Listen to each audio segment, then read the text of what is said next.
Continuamos hoy, amigo oyente, nuestro viaje por el Evangelio según San Marcos. En nuestro recorrido llegamos al capítulo 12. Y quisiéramos que usted note que no hay milagros en este capítulo ni en los capítulos siguientes. Ya hemos declarado que Marcos es el Evangelio de acción con su mayor énfasis en los milagros. Según esta premisa, parece que la acción se retarda ahora hasta detenerse completamente. Pero en realidad este es el momento de calma antes de la tempestad. Y todavía nos queda mucha acción por ver. Hemos preparado un pequeño bosquejo de este capítulo y vamos a compartirlo a continuación. En primer lugar, Jesús acelera la batalla con los príncipes religiosos cuando les da la parábola del hombre que plantó la viña en los versículos 1 al 12. En segundo lugar, Jesús echa a perder el complot de los fariseos y herodianos que querían atraparlo en cuanto al tema de pagar los impuestos a César, en los versículos 13 al 17. En tercer lugar, Jesús desbarata el escepticismo de los saduceos en cuanto a la resurrección, versículos 18 al 27. Cuarto, Jesús apacigua la mente del escriba con respecto al gran mandamiento, versículos 28 al 34. En quinto lugar, Jesús interroga a los fariseos en cuanto al Mesías y cita del Salmo 110, en los versículos 35 al 40. Y sexto, Jesús clasifica las ofrendas según las Escrituras, estimando de gran valor las 2 blancas de la viuda, en los versículos 41 al 44. Estamos llegando a muchísima acción, pero es una acción de una clase distinta a la que hemos visto hasta ahora. El Señor Jesús es el Cordero de la Pascua, y ahora está en el lugar de la inspección de cerca para comprobar que es verdaderamente un Cordero sin mancha antes de ser crucificado. Usted recordará que el Cordero de la Pascua tenía que separarse por un tiempo para ser inspeccionado. Todas las olas furiosas de la ira humana se romperían sobre la cabeza de Jesús dentro de unos pocos días.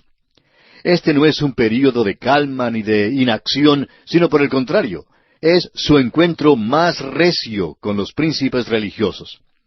Ambos lados usan su artillería más pesada y hacen todos los arreglos y preparativos para la batalla entre el cielo y el infierno, entre la luz y las tinieblas, entre Dios y Satanás.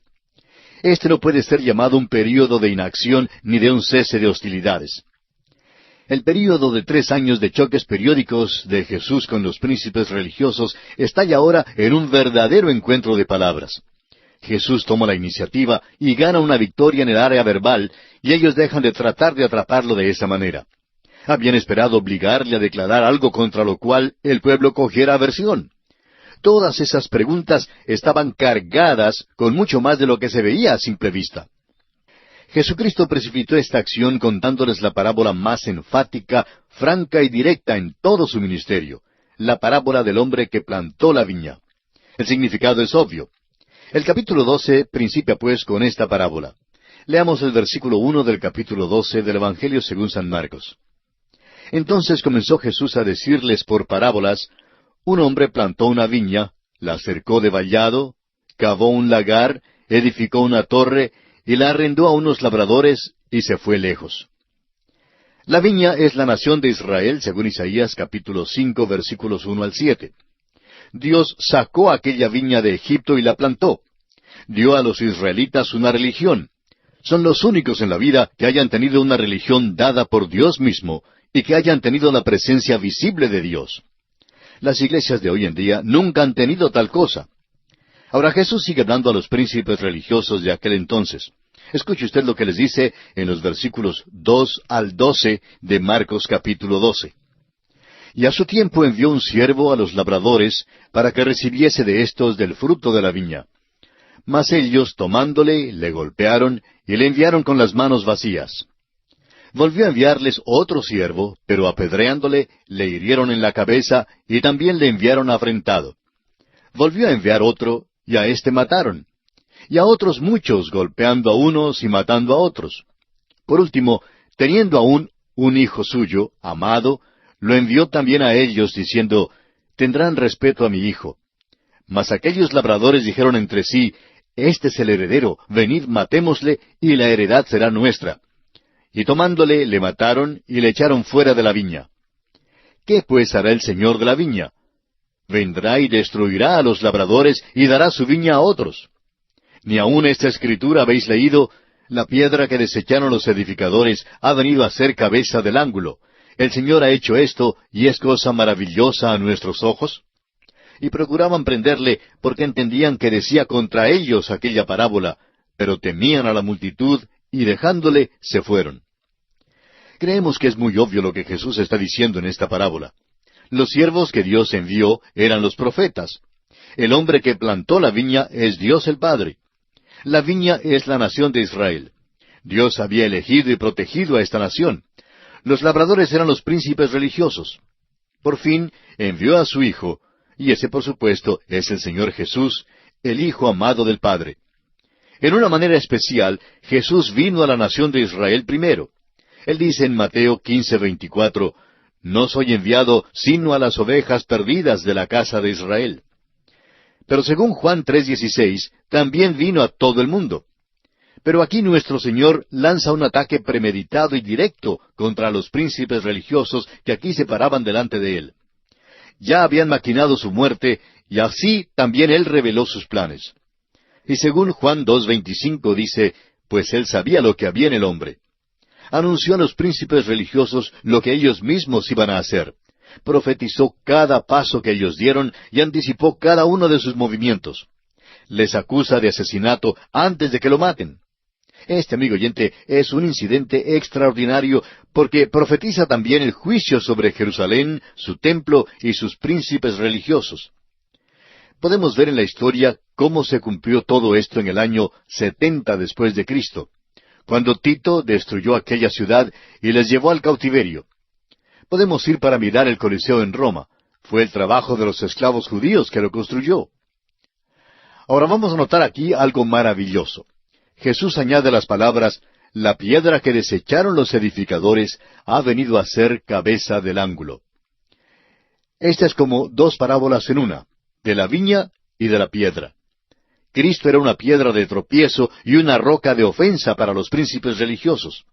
Pero muchos se volvieron a Él, y así Él llegó a ser la cabeza del ángulo. Esto al fin será cumplido en el futuro cuando Él venga de nuevo a la tierra. La manera como será cumplida esta profecía se describe en Zacarías 4:7, donde dice, «¿Quién eres tú, oh gran monte? Delante de Zorobabel serás reducido a llanura. Él sacará la primera piedra con aclamaciones de gracia, gracia a ella».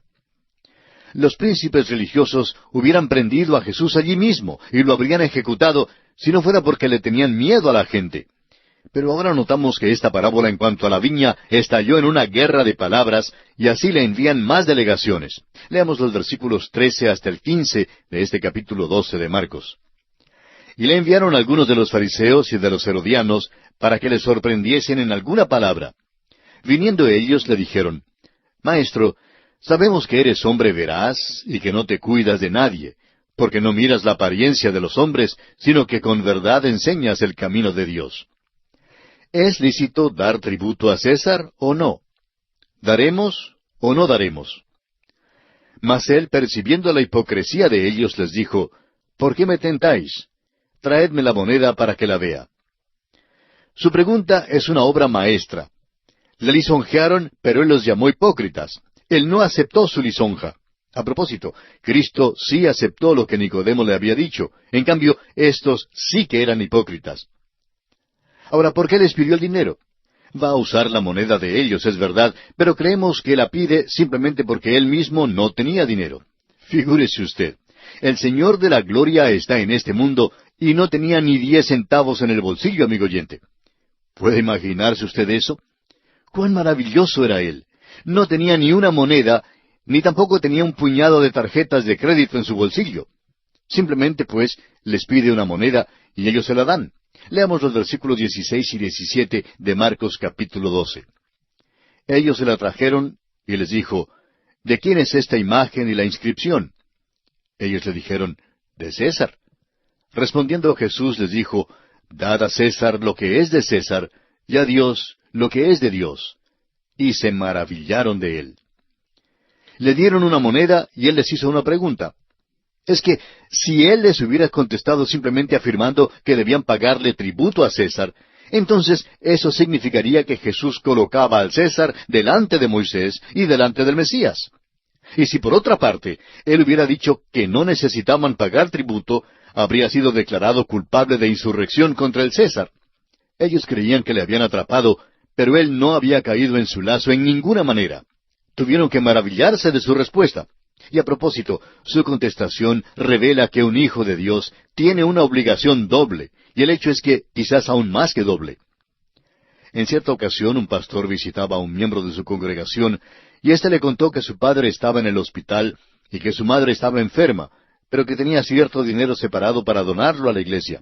Al proseguir con su relato, dijo que sus padres estaban sufriendo en condiciones realmente lamentables, que tendrían que aceptar la caridad pública si él no les ayudaba.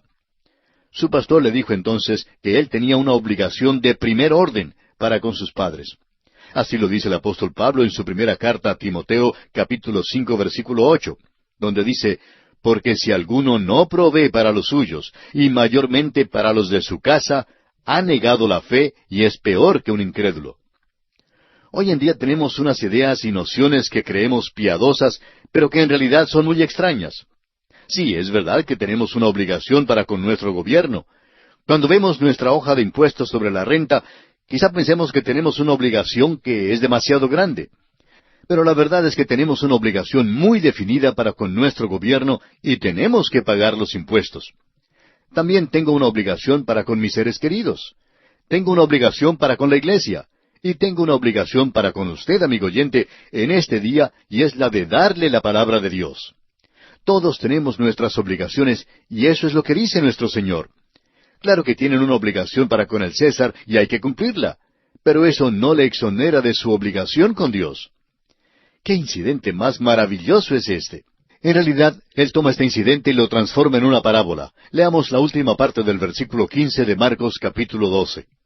Traedme la moneda para que la vea. Con aquella moneda, Cristo ilustró una gran verdad.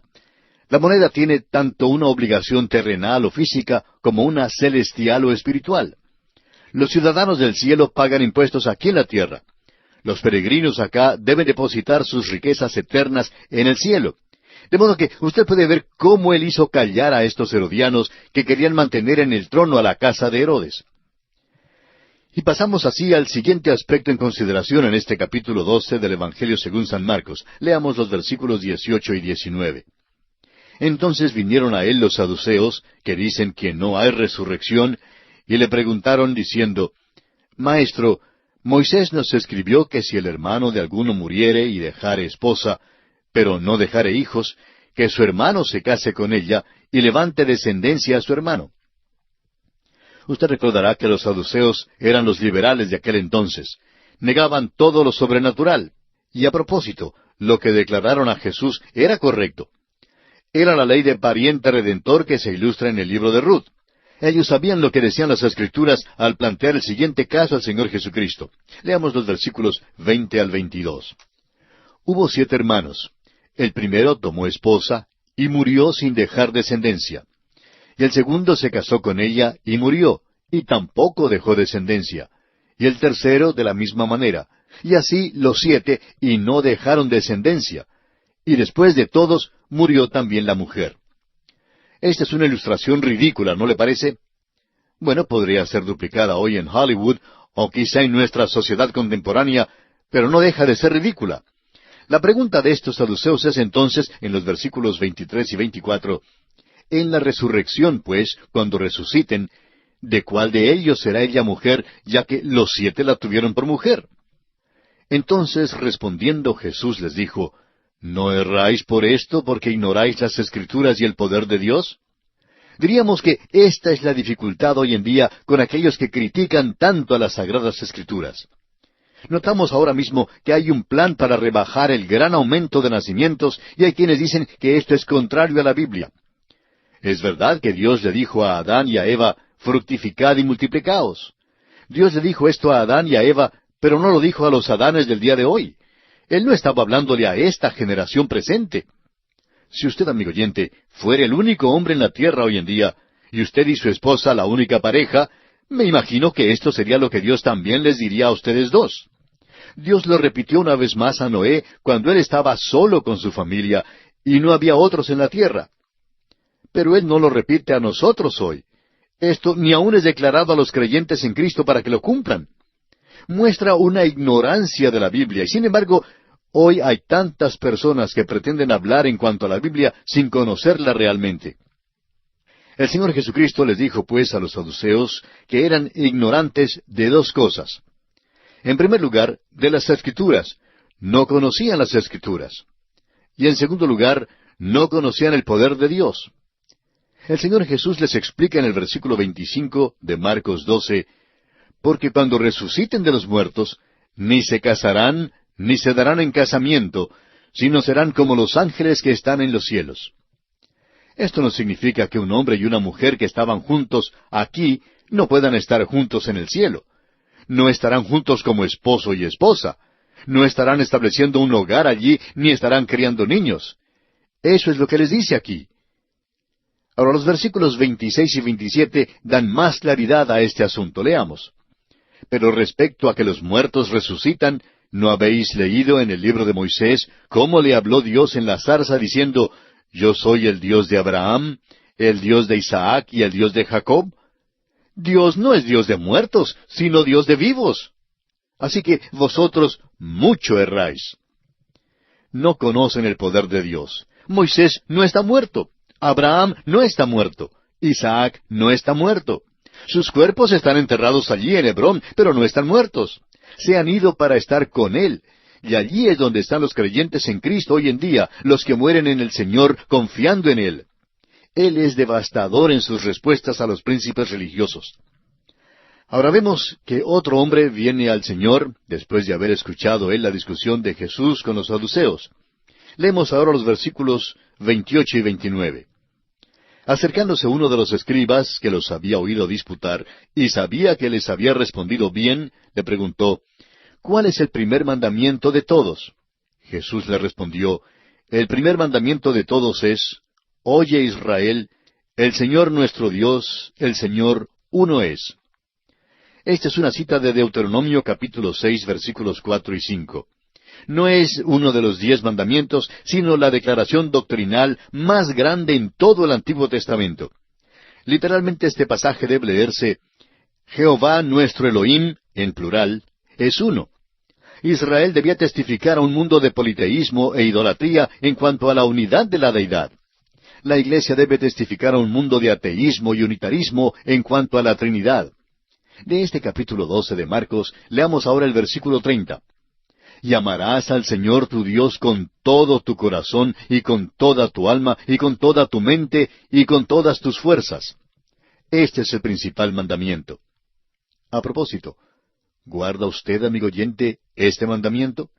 Si usted dice que no necesita a Cristo como su Salvador, pero que obedece a Dios y sus mandamientos, entonces queremos preguntarle, ¿ama usted a Dios con todo su corazón, con toda su alma y con toda su mente?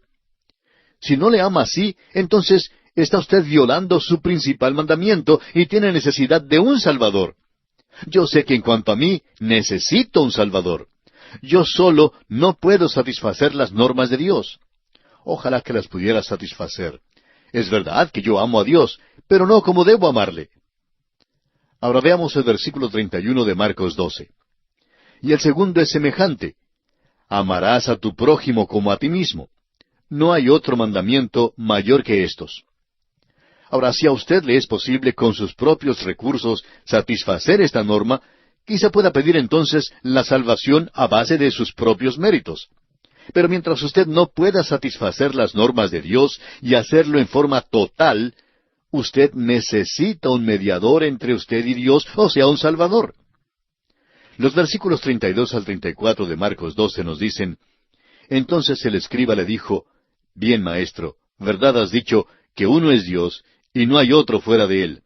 Y el amarle con todo el corazón, con todo el entendimiento, con toda el alma y con todas las fuerzas, y amar al prójimo como a uno mismo, es más que todos los holocaustos y sacrificios. Jesús entonces, viendo que había respondido sabiamente, le dijo, No estás lejos del reino de Dios. Y ya ninguno osaba preguntarle. Lo que dijo el escriba es ciertamente verdad. El amar a Dios y el amar a nuestro prójimo es mucho más importante que todas las ofrendas y sacrificios. Amigo oyente, Permítanos decirle de nuevo que si usted no ama a Dios con todo el corazón, con toda el alma, con toda su mente y con todas sus fuerzas, y si no ama al prójimo tal como se ama a usted mismo, entonces usted necesita desesperadamente un Salvador. Acuda ahora mismo a Cristo Jesús. Y con ese incidente concluyó el período de preguntas. Preguntas que en realidad no buscaban respuestas, sino que buscaban más bien algún punto débil de Jesús para poder atraparle. Pero sus enemigos no pudieron lograrlo. Ahora Jesús va a hacer algunas preguntas a los príncipes religiosos. Leamos los versículos 35 al 37 de este capítulo 12 de Marcos. Enseñando Jesús en el templo decía, ¿cómo dicen los escribas que el Cristo es hijo de David? Porque el mismo David dijo por el Espíritu Santo, dijo el Señor a mi Señor, siéntate a mi diestra hasta que ponga a tus enemigos por estrado de tus pies. David mismo le llama Señor. ¿Cómo pues es su hijo? Y gran multitud del pueblo le oía de buena gana. Aquí mismo Jesús está enseñando en cuanto a su propio nacimiento virginal. El Hijo siempre es inferior al Padre. Vivimos en un día cuando la evolución dice que el Hijo es superior al Padre. Esto no es verdad. Ahora, si el Hijo es inferior al Padre, ¿cómo es posible que David en el Salmo 100 habla en cuanto a su futuro descendiente, llamando a su propio bisnieto su Señor? Bueno, la única manera en que puede llamarlo su Señor, amigo oyente, es porque Él es en verdad el Señor. La única manera en que puede ser el Señor no es sólo por ser el Hijo de David, sino por ser nacido de una virgen y concebido del Espíritu Santo para ser así el Hijo de Dios. Este es un gran pensamiento que nuestro Señor enseña aquí. Note usted también que Jesús aquí definitivamente atribuye el Salmo 110 a David. Dice que David escribió este salmo por medio del Espíritu Santo. Y Jesús dice que este salmo habla en cuanto a Él, el Mesías. Ahora los versículos 38 al 40 de Marcos 12 dicen, y les decía en su doctrina, guardaos de los escribas, que gustan de andar con largas ropas y aman las salutaciones en las plazas y las primeras sillas en las sinagogas y los primeros asientos en las cenas, que devoran las casas de las viudas y por pretexto hacen largas oraciones. Estos recibirán mayor condenación. Jesús está enseñando que el privilegio siempre crea responsabilidad. Denuncia a los escribas porque sus vidas desmentían las mismas escrituras que enseñaban. El juicio sería más severo para ellos que para aquellos que nunca habían oído las escrituras. Y aquí nos detenemos por esta ocasión, amigo oyente, y concluiremos nuestro estudio del capítulo 12 de San Marcos en nuestro próximo programa.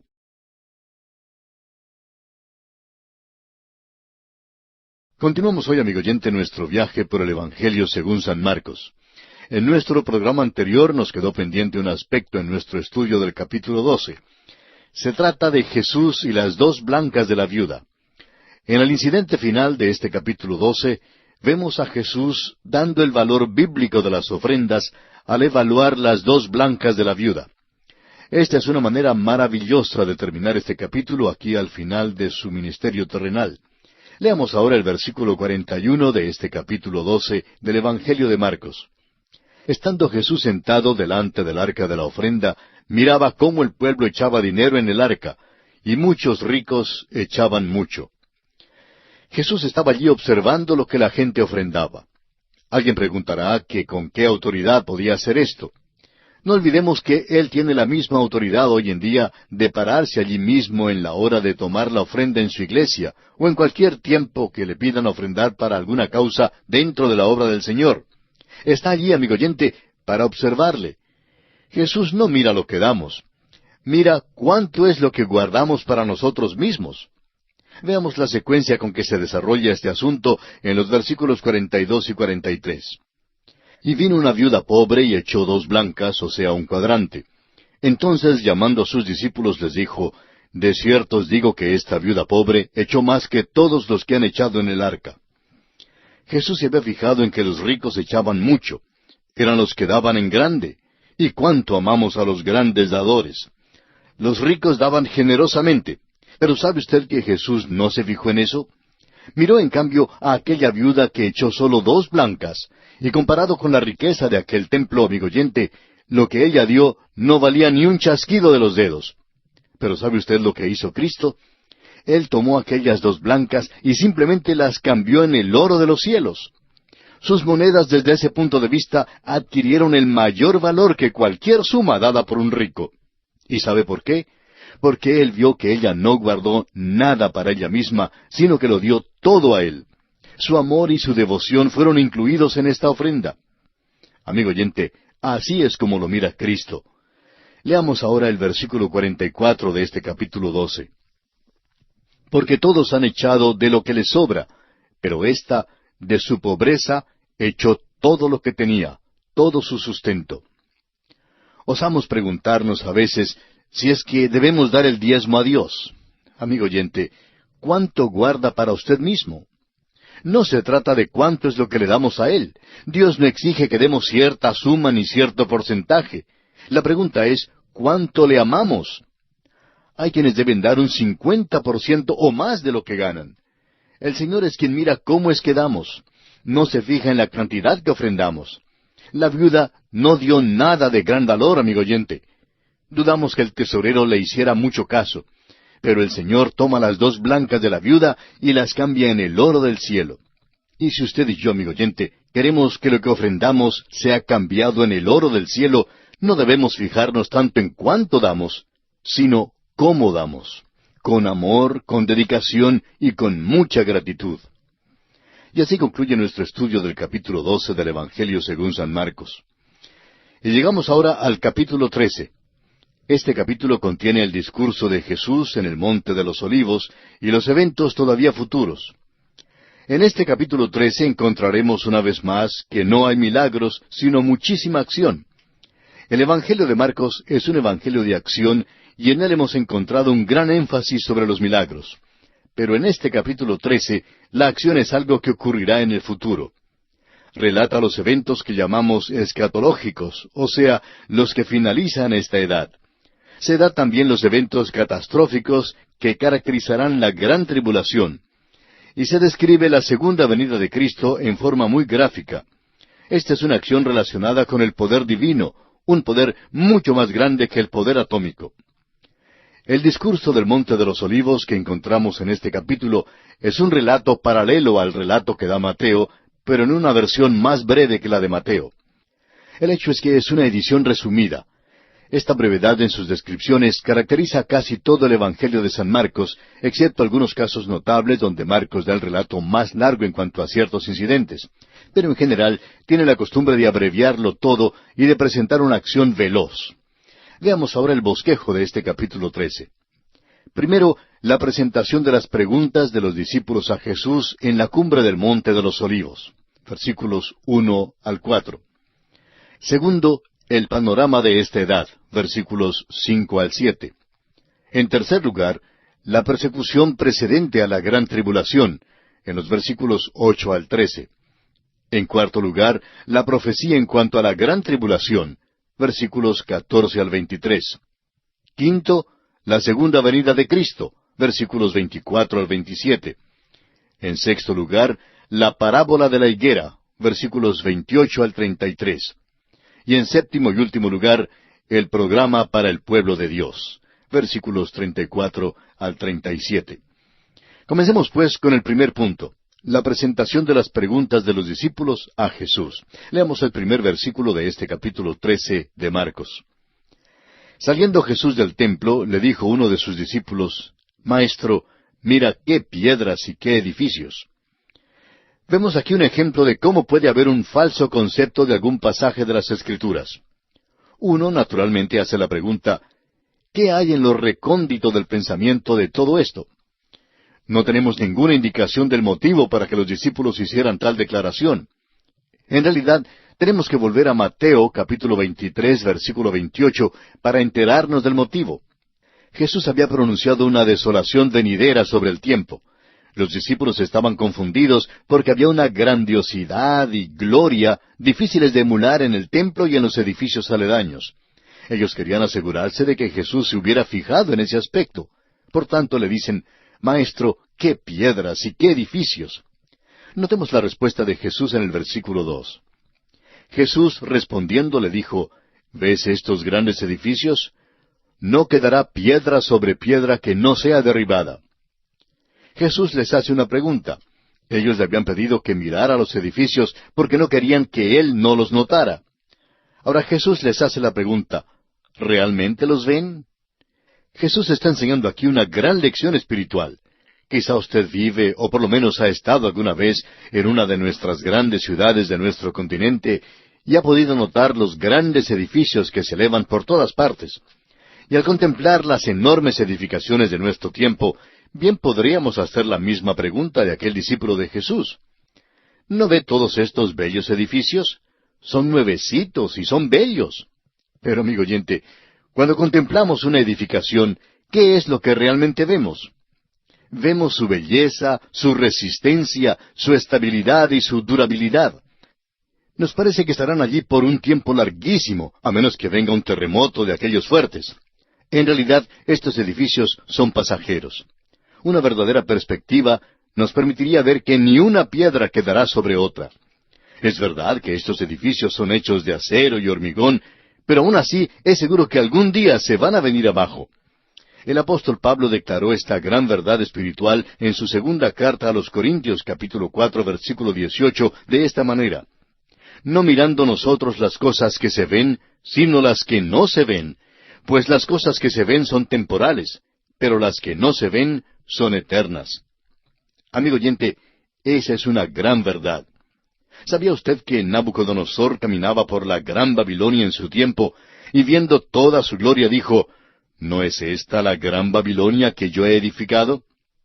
Pero, ¿ha visto usted un cuadro de las ruinas de Babilonia hoy en día? No hay allí nada de qué jactarse. Ha pasado y su gloria ha desaparecido completamente. Y los rascacielos de nuestras grandes ciudades, amigo oyente, también caerán. Jesús dice que todo caerá. Y estas cosas están pasando.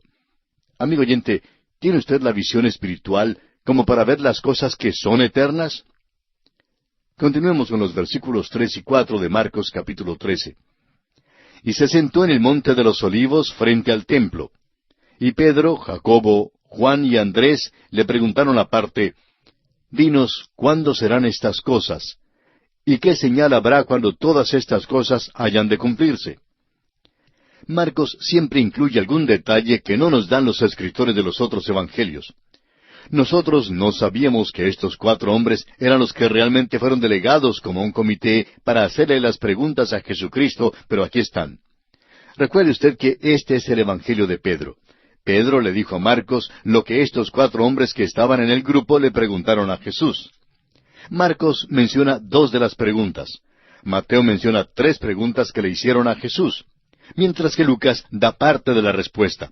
Cuando lo juntamos todo, notamos que Mateo relata todas las preguntas que le hicieron los discípulos a Jesús. Veamos ahora estas 3 preguntas. Primero, dinos, ¿cuándo serán estas cosas? Esto se refiere a cuándo es que no quedará piedra sobre piedra. Lucas da la respuesta de nuestro Señor a esta pregunta. La segunda pregunta es, ¿qué señal habrá de tu venida? Y la tercera pregunta, ¿qué señal habrá del fin del siglo? Mateo y Marcos dan la respuesta de nuestro Señor a las 2 últimas preguntas. Mateo la da con mucho más detalles que Marcos, pero consideraremos el énfasis que le da Marcos. Recuerde usted que Marcos está escribiendo este Evangelio para los romanos, y por eso destacará todo aquello que revela poder, acción y drama. Y encontraremos aquí mismo muchas de esas cualidades. Leamos los versículos 5 al 7 de Marcos 13. Jesús, respondiéndoles, comenzó a decir, «Mirad que nadie os engañe, porque vendrán muchos en mi nombre diciendo, Yo soy el Cristo, y engañarán a muchos. Mas cuando oigáis de guerras y de rumores de guerras, no os turbéis, porque es necesario que suceda así, pero aún no es el fin». Encontramos que esta es una amonestación continua, una amonestación contra los falsos cristos. Algunos pensarán que esto no presenta ningún peligro en el día de hoy, pero nosotros creemos que es muy pertinente ahora mismo. Por ejemplo, el Cristo de los liberales teológicos es un anticristo, no es el verdadero Cristo.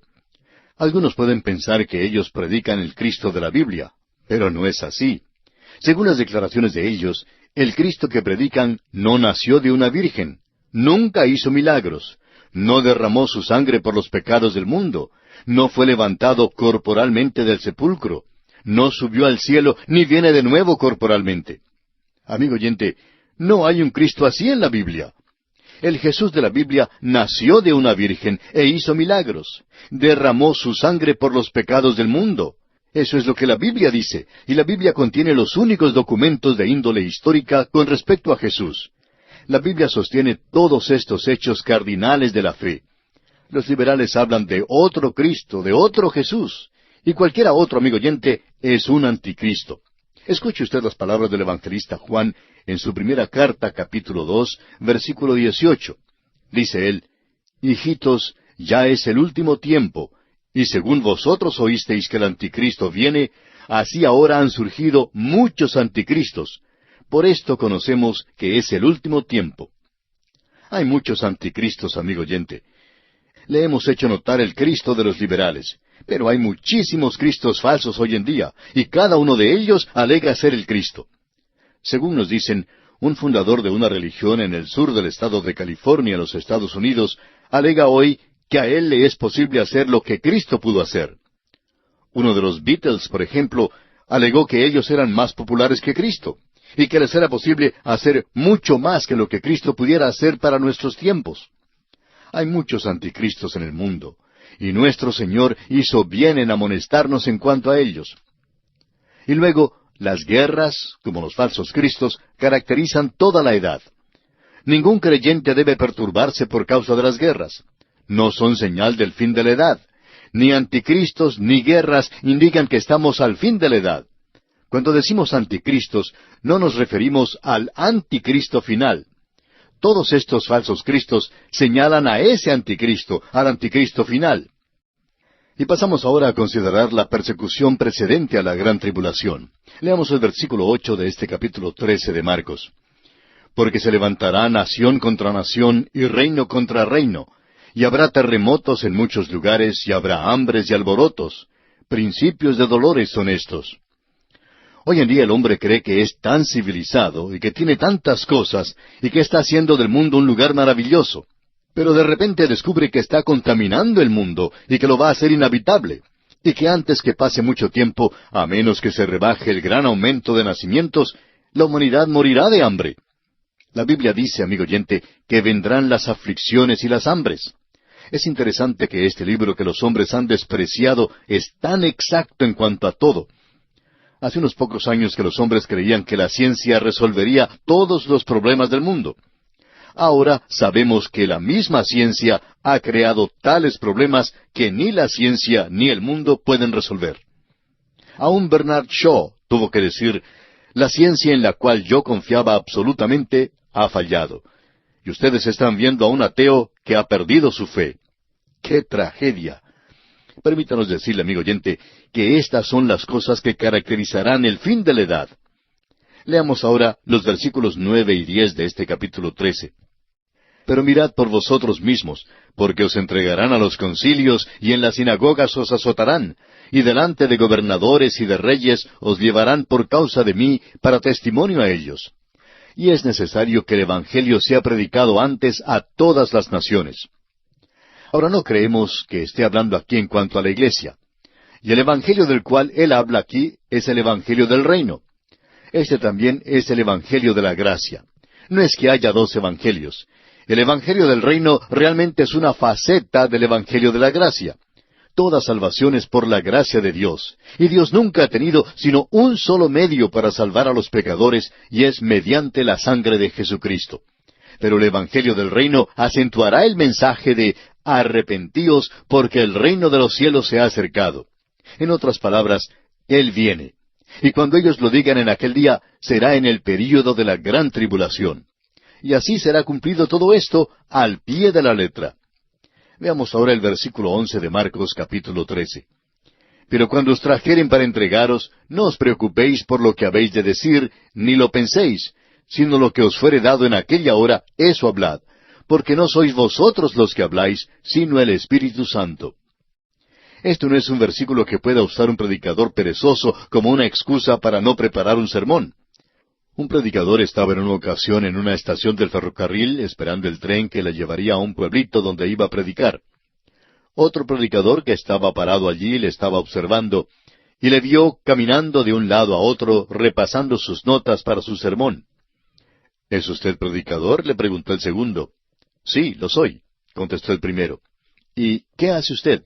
—preguntó el segundo. —Estoy repasando las notas del sermón —dijo el primero. —¿Me quiere usted decir entonces que usted prepara de antemano su sermón? —Claro que sí. —¿Y usted no lo hace? —dijo el primero. —No, no lo preparo. Espero que llegue al púlpito y el Espíritu Santo de Dios me da un mensaje. El primero le respondió: —Y si el Espíritu de Dios no le da el mensaje inmediatamente, ¿qué hace usted? —Bueno —contestó el segundo—, simplemente improviso con unas palabras hasta cuando me lo dé. Amigo oyente, temo que haya muchos predicadores hoy en día que simplemente improvisan con palabras. Pero este versículo no está hablando en cuanto a eso. Se refiere a aquel día cuando los 144,000 de la nación de Israel serán testigos. Este es un mensaje para aquellos en aquel entonces. Este pasaje no es ni puede ser una excusa para usted ni para mí para no preparar nuestro sermón o nuestra lección de la escuela dominical. Ahora el versículo 12 nos dice: Y el hermano entregará a la muerte al hermano, y el padre al hijo, y se levantarán los hijos contra los padres, y los matarán. Y el versículo 13 continúa con este mismo pensamiento, diciendo: Y seréis aborrecidos de todos por causa de mi nombre, mas el que persevere hasta el fin, éste será salvo. Habrá un antisemitismo mundial en aquel día, pero cuando Dios ponga su sello sobre sus escogidos en aquel día, perseverarán hasta el fin.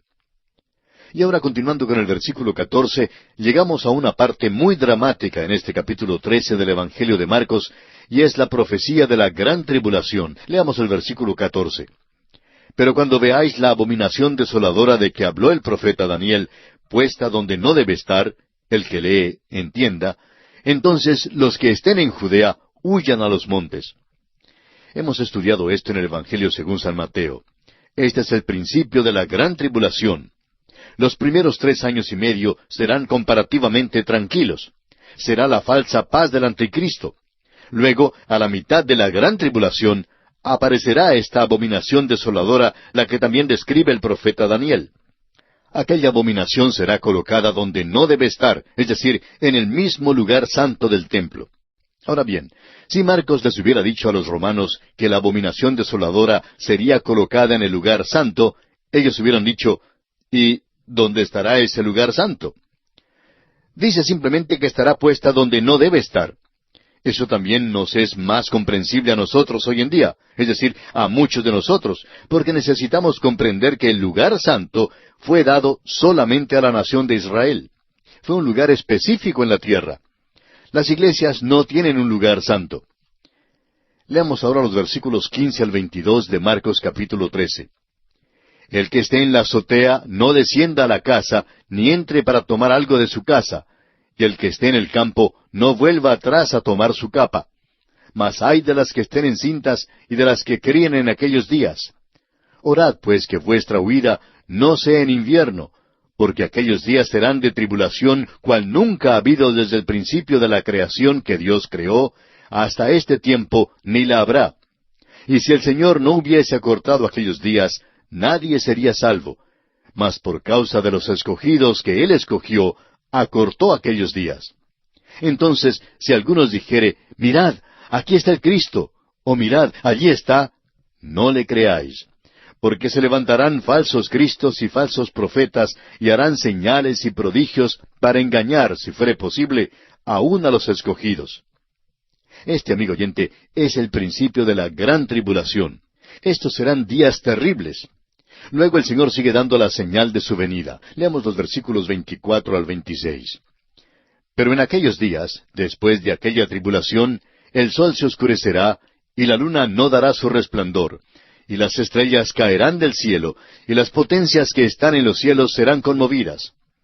Entonces verán al Hijo del Hombre, que vendrá en las nubes con gran poder y gloria. No son nubes de lluvia las que Cristo describe, son nubes de gloria. Esa es la gloria Shekinah, la misma que como columna de nube y columna de fuego guió a los israelitas por el desierto, y la misma que luego llenó su arca y su templo. Creemos que aquella será también la señal del Hijo del Hombre en el cielo. Ahora el versículo 27 de Marcos 13 dice, «Y entonces enviará sus ángeles, y juntará a sus escogidos de los cuatro vientos, desde el extremo de la tierra hasta el extremo del cielo». Este no es el rapto de la iglesia. Él no va a enviar a sus ángeles a juntar a los creyentes, porque ya los creyentes habrán sido arrebatados en las nubes para recibir al Señor en el aire. Esto es lo que nos dice Pablo en su primera carta a los Tesalonicenses, capítulo 4, versículos 16 y 17. «Porque el Señor mismo con voz de mando, con voz de arcángel y con trompeta de Dios, descenderá del cielo, y los muertos en Cristo resucitarán primero. Luego nosotros, los que vivimos, los que hayamos quedado, seremos arrebatados juntamente con ellos en las nubes para recibir al Señor en el aire, y así estaremos siempre con el Señor». Nuestro tiempo, amigo oyente, se ha agotado y tenemos que detenernos por hoy. Tenemos aún dos aspectos por considerar en este capítulo 13, pero lo haremos, Dios mediante, en nuestro próximo programa.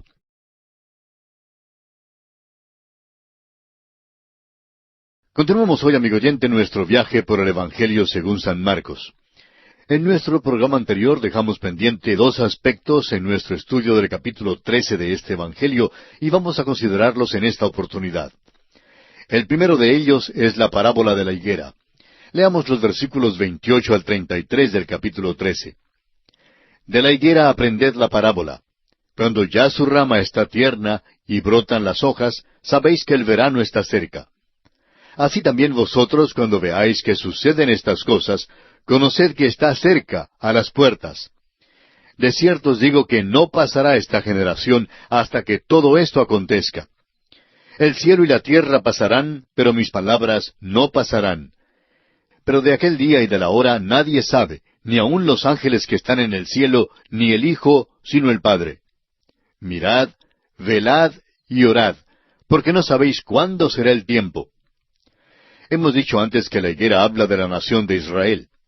Reconocemos que hay un desacuerdo aquí, y en realidad no importa que haya quienes no estén de acuerdo con nosotros y que crean que la higuera simbolice otra cosa. Personalmente creemos que hay suficiente escritura que revela con claridad que la higuera simboliza la nación de Israel. Después de todo, Israel es el reloj de Dios. Él dice que debemos mirar la higuera. El reloj de Dios no es un Omega o un Longines, sino Israel. Eso es lo que dice aquí. Y les manda que velen. El último aspecto en consideración en este capítulo 13 del Evangelio según San Marcos es el programa para el pueblo de Dios.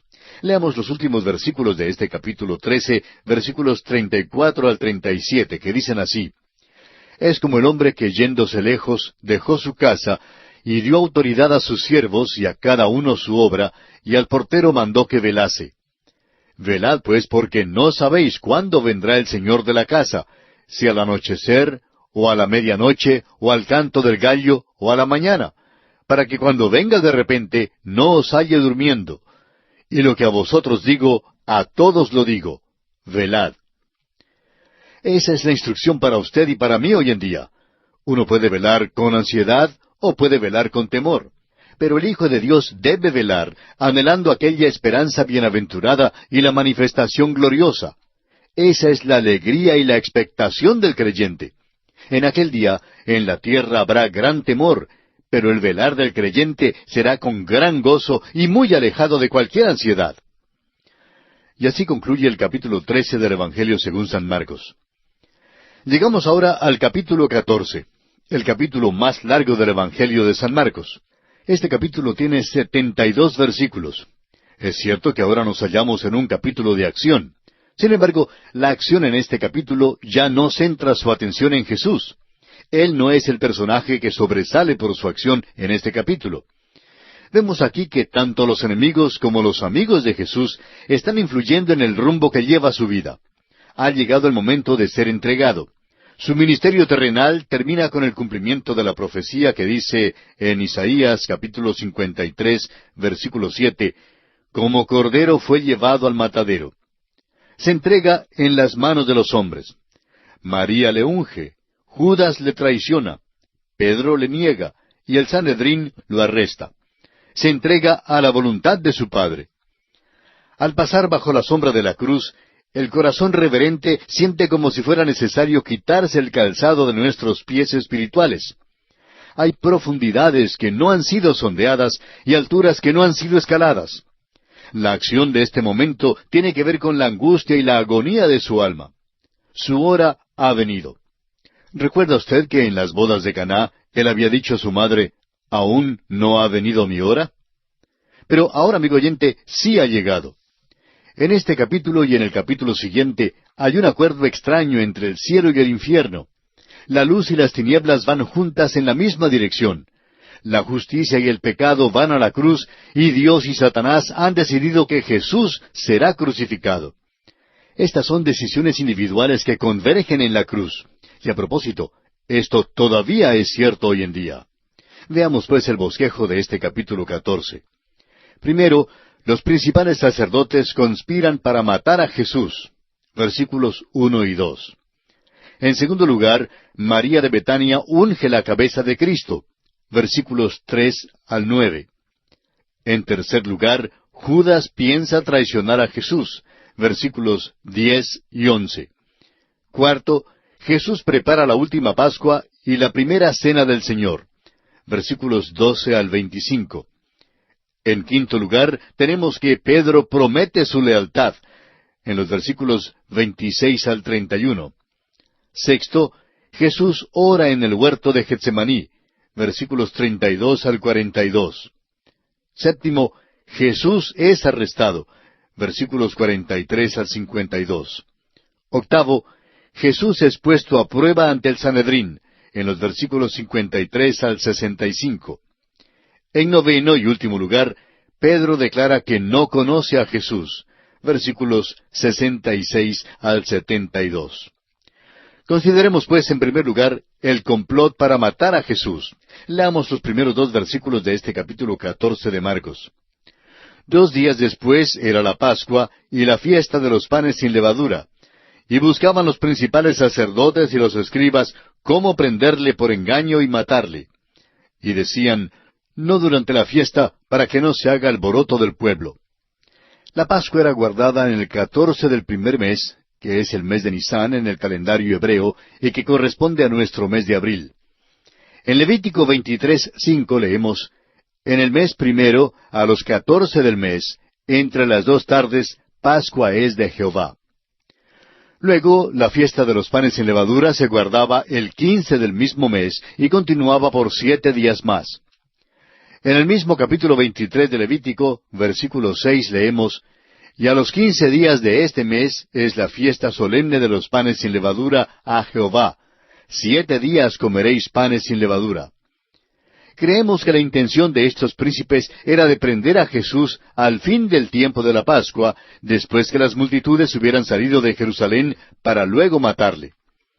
Decidieron que no lo prenderían en los días de la fiesta, es decir, durante el tiempo de la Pascua, la fiesta de los panes sin levadura que se prolonga por 7 días. Esperaban que al fin de aquellos días las multitudes saldrían de Jerusalén y entonces podrían prender a Jesús. Ahora, el motivo por el cual no querían prenderle durante los días de la fiesta era porque las multitudes estaban en Jerusalén para celebrar la fiesta y sabían que el pueblo estimaba muchísimo a Jesús. La gran mayoría del pueblo le escuchaba de buena gana y no se olvidaban que Jesús les había dado de comer y que había sanado a muchos de ellos. Consideremos ahora el siguiente aspecto en este capítulo 14. María unge a Jesús. Leamos el versículo 3. Pero estando él en Betania, en casa de Simón el leproso, y sentado a la mesa, vino una mujer con un vaso de alabastro de perfume de nardo puro de mucho precio, y quebrando el vaso de alabastro, se lo derramó sobre su cabeza. Tenemos aquí un incidente conmovedor. El Evangelio de Juan, capítulo 12, versículo 1, coloca este incidente como a 6 días antes de la Pascua. ¿Quiere decir entonces que Mateo y Marcos se equivocaron al colocar este incidente en las horas antes de la Pascua? La respuesta es que no. Es que debemos recordar que ni Mateo ni Marcos tratan de dar un orden cronológico. Su propósito obvio es poner este incidente bello al lado del hecho atroz de Judas, el de su complot para traicionar a Jesús. Están pintando el contraste y el conflicto dramático que hay entre la luz y las tinieblas, y por eso mismo juntan así a estos dos incidentes. Mateo y Marcos no tratan de dar una biografía cronológica de Cristo. Tanto los enemigos como los amigos están moviéndose hacia la cruz, pero por diferentes rutas. María de Betania llega por la vía de la luz y el amor. Judas es persuadido por medio de motivos viles y atroces. Es Juan quien en el capítulo 12 de su Evangelio, versículos 1 al 8, nos dice que esta mujer era María, la hermana de Marta y Lázaro. Leamos ahora los versículos 4 y 5 de este capítulo 14 de Marcos. Y hubo algunos que se enojaron dentro de sí y dijeron, ¿para qué se ha hecho este desperdicio de perfume? Porque podía haberse vendido por más de 300 denarios y haberse dado a los pobres. Y murmuraban contra ella. Juan también nos informa que fue Judas quien encabezó la traición y detención buscando que los otros le siguiesen. La sugerencia piadosa de que las utilidades fueran usadas para los casos caritativos encubría su verdadero motivo. Judas quería consignarlos para sus propios objetivos egoístas. Lamentablemente, a veces encontramos este mismo tipo de cosa en nuestros días en la obra cristiana. Si le hubieran dado el dinero a Judas, ¿qué habría hecho Judas con el dinero? Continuemos con los versículos 6 y 7 de Marcos capítulo 14 que dicen, Pero Jesús dijo, Dejadla, ¿por qué la molestáis? Buena obra me ha hecho. Siempre tendréis a los pobres con vosotros, y cuando queráis les podréis hacer bien. Pero a mí no siempre me tendréis. Si fueran sinceros, habría muchas oportunidades para ayudar a los pobres, y podrían haber aprovechado esas oportunidades. La presencia de los pobres es una de las características de esta edad. No habrá ninguna eliminación de la pobreza, sino hasta cuando venga Jesús. Esta idea hoy en día de que se puede eliminar la pobreza entregando dólares y cheques de dinero es una equivocación muy grande. Hay tantas otras cosas que son malas en el mundo y que necesitan ser corregidas primero. Continuemos ahora con los versículos 8 y 9. Está hecho lo que podía, porque se ha anticipado a ungir mi cuerpo para la sepultura. De cierto os digo que donde quiera que se predique este Evangelio en todo el mundo, también se contará lo que ésta ha hecho para memoria de ella. Ella hizo lo que podía. Y eso es todo lo que Dios siempre ha pedido que hagan los hombres.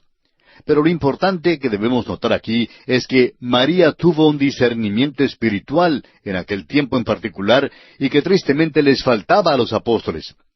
Ella ungió el cuerpo de Jesús para su entierro. Piense usted en eso. Esta frágil mujer se paró al borde de los eventos que conducían a la cruz y le dejó saber al Señor lo que ella comprendía. Permítanos decir, amigo oyente, que ninguno de los apóstoles infirió intuitivamente esto, pero ella sí lo comprendió. La fragancia del vaso de alabastro que ella quebró aquel día ha sido llevado a través de los siglos por el Espíritu Santo hasta el mismo día de hoy. Todavía, aún en esta misma hora, esta fragancia llena los corazones con su dulzura. Esperamos, amigo oyente, que ahora mismo la fragancia de este frasco de alabastro pueda ser llevada por medio de las ondas radiales hasta donde usted se encuentra, y que usted pueda ver esta cosa tan conmovedora que hizo María. Aquí, en la sombra de sus sufrimientos, los sufrimientos de Jesús, había alguien que comprendía. Es muy fácil leer esto y puede llegar a tener un poco de significado para nosotros. Pero, ¿habrá acaso entre nosotros alguien que haya quebrado el frasco de alabastro para derramarlo sobre Jesús, de manera que haya una fragancia en nuestras vidas para que pueda servir de bendición a otros? Creemos que quizás si alguno de nosotros quebráramos el vaso de alabastro de perfume, sería con aquel mismo pretexto de ayudar a los pobres. Me pregunto, amigo oyente, si aquellos que son de Dios realmente hacen lo que deben hacer. Necesitamos quebrar nuestros vasos de alabastro de perfume hoy en día.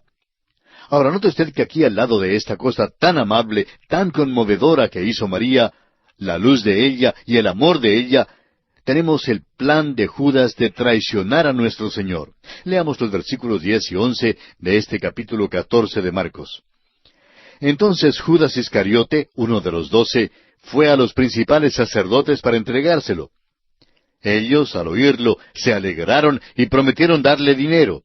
Y Judas buscaba oportunidad para entregarle. Vemos aquí a Judas en su hecho atroz. Este hombre ahora está planeando matar a Jesús. Piensa esperar. El complot tenía que esperar por un tiempo oportuno para traicionarlo. Pero ocurrió que el Señor estropeó los planes de estos hombres. Encontramos en el Evangelio según San Juan, capítulo 13, versículo 27, que el Señor dijo a Judas, «Lo que vas a hacer, hazlo más pronto». Por tanto, Judas debe haber ido precipitadamente a los fariseos para decirles, «Mejor es que lo prendan ahora, porque nuestro complot se ha descubierto. Me dijo que hiciera más pronto lo que iba a hacer. Él puede salir del pueblo». Y así pues, buscaron enseguida a los soldados y salieron para arrestarle. Volviendo al Evangelio según San Marcos, encontramos que la próxima cosa que se menciona es la preparación del Señor para la Pascua. Leamos el versículo 12 de este capítulo 14 de Marcos. El primer día de la fiesta de los panes sin levadura, cuando sacrificaban el cordero de la Pascua, sus discípulos le dijeron, «¿Dónde quieres que vayamos a preparar para que comas la Pascua?» La Pascua debía ser comida con los panes sin levadura, y luego durante los 7 días siguientes se continuaba comiendo panes sin levadura. Así lo vimos en Éxodo, capítulo 12, versículos 14 al 20. El Dr. J. Vernon McGee, autor de estos estudios bíblicos, relata el siguiente incidente cuando estuvo en Israel una vez durante el tiempo de la Pascua y se hospedó en un hotel en Haifa. Decía él, «Comimos el pan sin levadura por los 7 días, y quiero decirle que me cansé de ese pan. La demás comida fue muy sabrosa, pero aquel pan se hizo muy monótono. Me gustó mucho la manera en que prepararon el cordero allí». Pero, amigo oyente, uno no puede menos que reconocer que esto es lo esperado en un país donde se crían los corderos. Y no ha habido mejor cuadro de Jesucristo que aquel del Cordero de Dios que quita el pecado del mundo. Ahora, aquí los discípulos fueron escrupulosos en demasía en su manera de guardar la ley mosaica, porque se interesaron en la letra antes que en su espíritu. Querían saber dónde iban a comer la Pascua. Su preocupación principal era celebrar correctamente la Pascua. No se daban cuenta que dentro de unas pocas horas Jesús iba a cumplir personalmente el significado de la Pascua. Leamos los versículos 13 y 14 de este capítulo 14 de Marcos. «Y envió 2 de sus discípulos y les dijo, Id a la ciudad, y os saldrá al encuentro un hombre que lleva un cántaro de agua, seguidle, y donde entrare, decid al señor de la casa, el maestro dice, ¿dónde está el aposento donde he de comer la Pascua con mis discípulos?» Una vez más creemos que esto revela el lado humano de nuestro Señor y también revela el hecho de que había aquellos que le amaban en aquel tiempo, es decir, los que le estaban preparando la Pascua. También revela el hecho de que nuestro Señor era el Dios omnisciente. Al parecer, el señor de aquella casa era algún seguidor desconocido de nuestro Señor. No hay razón alguna para dudar que había una previa oferta del aposento para Jesús. Creemos que en alguna ocasión durante aquellos 3 años del ministerio público de Jesús, este señor había venido al Señor Jesús ofreciéndole este cuarto para lo que se le ofreciera. Creemos que le dijo a Jesús, «Ahora, cuando llegues a Jerusalén para la Pascua, tengo este aposento alto que está completamente a tus órdenes y lo tendré preparado solo para ti». Amigo oyente, este fue un servicio maravilloso que hizo este hombre. Hay tantas cosas que podemos hacer para el Señor Jesús, y esto es lo que hizo este hombre. Veamos los versículos 15 y 16. «Y Él os mostrará un gran aposento alto ya dispuesto. Preparad para nosotros allí». Fueron sus discípulos y entraron en la ciudad, y hallaron como les había dicho, y prepararon la Pascua. Note usted que Jesús celebró la Pascua en un aposento alto que pidió prestado. Pero es obvio que el hombre ya había preparado el aposento para Jesús, y por eso creemos que había un previo arreglo en cuanto a esto. Tampoco creemos que el huésped deba ser culpado por no estar allí en esta ocasión para lavar los pies de los discípulos. Iba a ser una Pascua privada. El Señor había dicho, según el versículo 14 que leímos, «Comeré la Pascua con mis discípulos». Iba a ser un tiempo privado, y así el huésped no se inmiscuiría en la celebración. Usted recordará que enfocamos nuestra atención en otra experiencia similar a esta, cuando Jesús envió a los discípulos a buscar el pollino sobre el cual Él montaría en su entrada a Jerusalén. Y lo hallaron tal como Él dijo que lo hallarían. Creemos que Jesús había hecho un previo arreglo para el pollino. Aparentemente nuestro Señor hacía los preparativos al proseguir su camino. Y pasamos ahora al siguiente aspecto. Leamos el versículo 17. Y cuando llegó la noche, vino Él con los 12. Note usted que Jesús vino por la noche. La Pascua empieza a la puesta del sol y creemos que Jesús vino cubierto por la sombra de la noche. Jesucristo no iba a permitir que sus enemigos hicieran nada sino hasta cuando Él estuviera listo. Pero más tarde, en su debido tiempo, Jesús se entregaría en sus manos para ser crucificado. No sería según el horario previsto por los príncipes religiosos, sino según el horario del mismo Señor Jesucristo. Esta es una cosa maravillosa. Esta fue una ocasión amable. Comió la Pascua con ellos de una manera tranquila e informal. Hemos convertido el servicio de la Santa Cena del Señor en un servicio demasiado formal. Vemos que Él comió la Pascua con ellos aquí, y que la próxima comida que Él comió con ellos fue después de su resurrección, cuando desayunaron juntos en la playa del mar de Galilea. Creemos que este tiempo que pasaron en la última cena fue un tiempo de compañerismo. A veces se sirve cenas en nuestras iglesias, y es maravilloso que los hermanos se reúnan y disfruten del compañerismo alrededor de la persona de Cristo. Pero si Cristo no está en el centro, entonces simplemente nos divertimos y no nos gozamos de una comunión como hermanos comprados por la sangre de Jesucristo. Estas deben ser ocasiones para reunirnos alrededor de la persona de Cristo. Y ese fue el propósito de aquellos que se reunieron en aquel aposento alto. Leamos ahora los versículos 18 y 19 de Marcos 14. Y cuando se sentaron a la mesa, mientras comían, dijo Jesús, de cierto os digo que uno de vosotros que come conmigo me va a entregar. Entonces ellos comenzaron a entristecerse y a decirle uno por uno, ¿seré yo? Y el otro, ¿seré yo? Todos sabían que eran capaces de hacerlo. Seguramente usted, amigo oyente, ha descubierto que es totalmente depravado y que es pecador. Usted no es una buena persona, sino un pecador. Y usted es enteramente capaz de volverle la espalda a Dios. Y si es que no lo ha descubierto, entonces no ha descubierto mucho. Lamentablemente hay personas en la iglesia que no reconocen que son pecadores y que están perdidos. Y hay algunos creyentes en la iglesia que no se dan cuenta que son capaces de volverle la espalda a Dios. El apóstol Pablo, en su primera carta a los Corintios capítulo 2, versículo 14, nos dice, «Pero el hombre natural no percibe las cosas que son del Espíritu de Dios». Todos podríamos preguntar, ¿seré yo? Bien, leamos ahora los versículos 20 y 21. Él respondiendo les dijo, «Es uno de los 12, el que moja conmigo en el plato. A la verdad el Hijo del Hombre va, según está escrito de él. Mas ay de aquel hombre por quien el Hijo del Hombre es entregado. Bueno le fuera a ese hombre no haber nacido». Fue Judas Iscariote quien se decidió a traicionarle. La responsabilidad de Judas fue muy grande, porque él tuvo la oportunidad de estar con Jesús durante los 3 años de su ministerio público. El salmista escribió en el Salmo 41:9, «Aún el hombre de mi paz, en quien yo confiaba, el que de mi pan comía, alzó contra mí el calcañar». Señaló a Judas Iscariote, y creemos que Judas Iscariote salió en este momento crítico. Y pasamos a considerar el siguiente aspecto en este capítulo 14. Jesús instituyó una nueva fiesta al ir desapareciendo la vieja. Erigió un nuevo monumento, no de bronce ni de mármol, sino un monumento que tomó estos elementos que perecen tan fácilmente como el pan y el vino. La celebración tradicional de la Pascua judía había anticipado su venida como el Cordero de la Pascua. Y ahora la Cena del Señor mira hacia atrás, hacia su muerte. Y aquí vamos a detenernos por esta ocasión. Continuaremos considerando este capítulo 14 del Evangelio según San Marcos en nuestro próximo programa.